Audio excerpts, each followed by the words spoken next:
7. History, New Kings and Kingdom. Question number 1. Who were responsible to collect the revenue from the people? Answer. The functionaries for the collecting revenue were generally recruited from influential families and positions were often hereditary.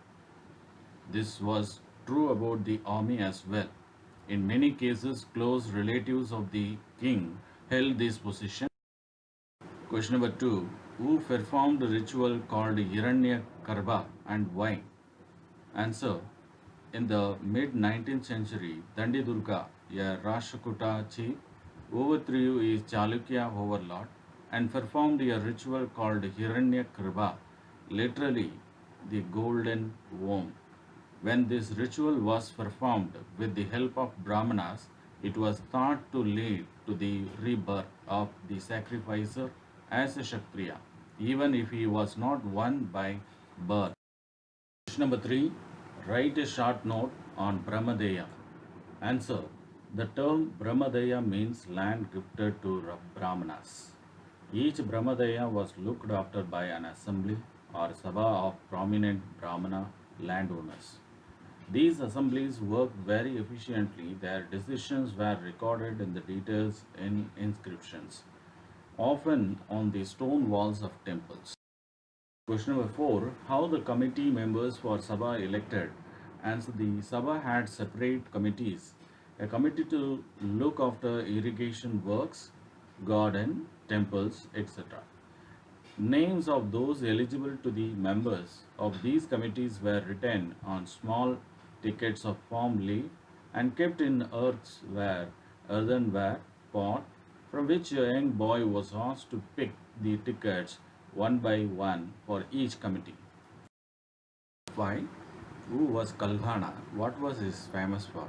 Kalhana was a great poet who composed a long Sanskrit poem containing the history of kings who ruled over Kashmir. He used a variety of sources, including inscriptions, documents, eyewitness accounts, and earlier stories, to write his account. Unlike the writers of Prasasti, he was often critical about rulers and their policies.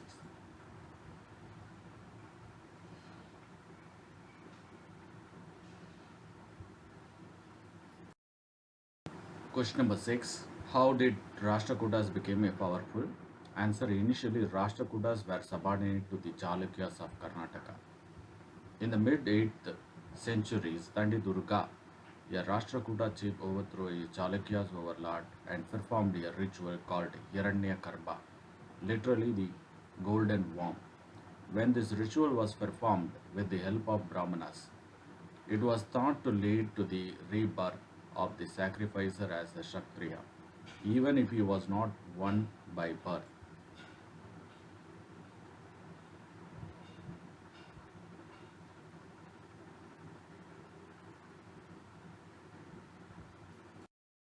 Question number 7. When they attacked one another's kingdoms, they often chose to the target temples. Give reason. Answer. The rulers also tried to demonstrate their power and resources by building large temples.